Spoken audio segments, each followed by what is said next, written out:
प्रिय भक्तों, आज हम आपको एक कहानी सुनाते हैं गृहस्थ आश्रम की, एक किसान की। एक समय की बात है, एक गांव में एक किसान रहता था। किसान बहुत मेहनती था और बहुत भक्त था। वह अपने जीवन में दो बैल रखा था। एक का नाम रखा था राम और एक का नाम रखा था कृष्ण। वह दोनों बैलों से अपना खेती करता था। उनका जीवन बहुत आनंद पूर्वक चल रहा था। एक समय की बात है, वह किसान हल की जुताई करके, दोपहर का समय था, बहुत धूप लग रही थी। वह बैलों को छांव में खड़ा करके और खुद एक पीपल के पेड़ के नीचे सो गया। प्रिय भक्तों, जब किसान ने पीपल के पेड़ के आड़ में सो गया तो वह एक स्वप्न देखा। स्वप्न देखा कि ये कुत्ता है और कुत्ता को मैं पीछा कर रहा हूं। वह कुत्ता ने तब तक इंसान का रूप धारण कर लिया और बोला कि हे किसान महोदय, मैं कुत्ता नहीं धर्मराज हूं। और उनके पूर्व जन्म को बात को याद दिलाया कि तुम पूर्व जन्म में इसी गांव में एक किसान थे और भगवान श्री हरि की मंदिर में पूजा किया करते थे। वह मंदिर भस गई और श्री हरि की मूर्ति उसी पेपर के दाएं तरफ दबी पड़ी है। तुम उसका उद्धार करो और अपने जीवन का भी उद्धार करो।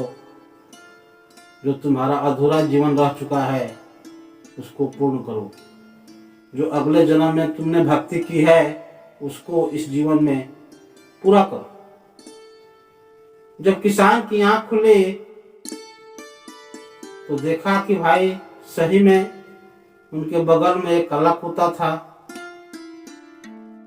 वह कुत्ता को खदेड़ा, कुत्ता भाग गया। फिर स्वप्न की बात, उनकी पूर्व जन्म की जो स्मृति मिल गई थी, वह अपने फावड़े से, कुदाल से उस वहां कोड़ने लगा। जो कोड़ते कोड़ते कुछ अंदर तक कोड़ाई की तो उसमें भगवान विष्णु की उन्हें एक मूर्ति प्राप्त हुई। जब भगवान विष्णु की मूर्ति प्राप्त हुई तो वह के बैलगाड़ी पर उस मूर्ति को ले गए और गंगा स्नान करा के एक भगवान के मंदिर बनवाए और उस मंदिर में उस मूर्ति की स्थापना की। प्रेमी भक्तों, जब किसान ने श्री हरि की मूर्ति की स्थापना की तो प्राण प्रतिष्ठा कराने के लिए ब्राह्मणों और आचार्यों को न्योता दिए कि भाई अमुक तिथि को भगवान विष्णु की मूर्ति की प्राण प्रतिष्ठा है, आप लोग आइए और मैं आप लोगों को भोजन और दक्षिणा के साथ विदाई करेंगे।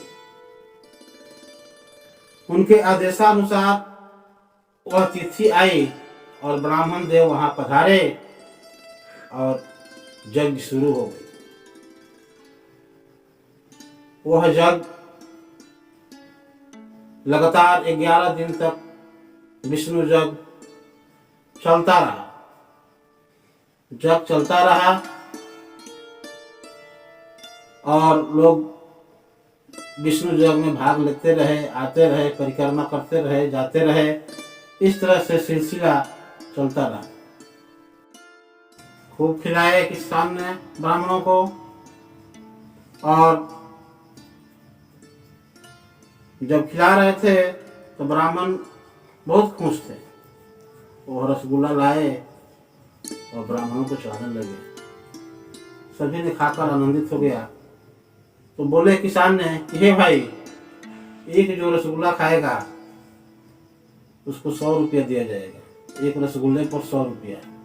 लोग ही ब्राह्मण बेचारे क्या करें, कहे कि भाई 4 को दे दीजिए।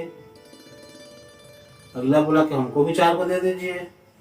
ऐसे करते करते 5 ब्राह्मण बच्चे थे, पांचों ने 4-4 को रसगुल्ला ले लिए। चलो भाई 400 का काम हो गया।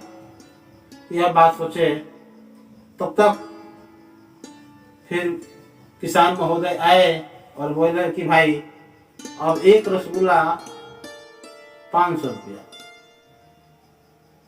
ब्राह्मण ने कहा कि भाई अब तो पेट में जगह नहीं है, अच्छा 2 को और दे दीजिए।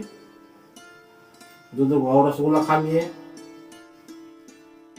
फिर किसान ने कहा कि भाई अब एक रसगुल्ला 1000 रुपये। कहा कि भाई 2 को और दे दीजिए। अब पूरा रसगुल्ला खा लिए।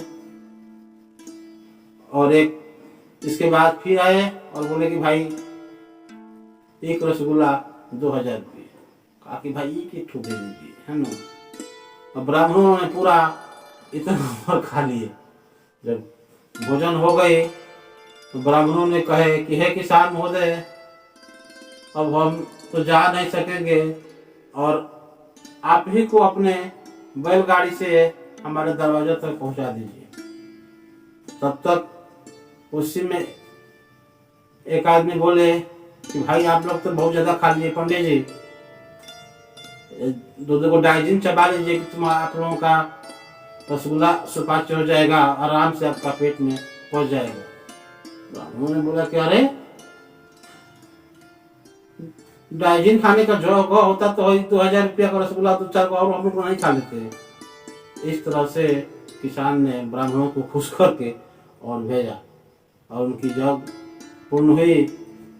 और फिर से वह भगवान श्री हरि के शरण में आ गए और मंदिर में भगवान श्री हरि की पूजा करने लगे। अंत में वह किसान समदर्शी बन गए, सभी लोगों में ईश्वर को देखता। वह बैलों में भी ईश्वर को देखता था, बैलों के पैरों को छूकर प्रणाम करता था। वह बैलों से खेती का काम करना बंद कर दिया। एक बैल था राम और एक बैल था कृष्ण।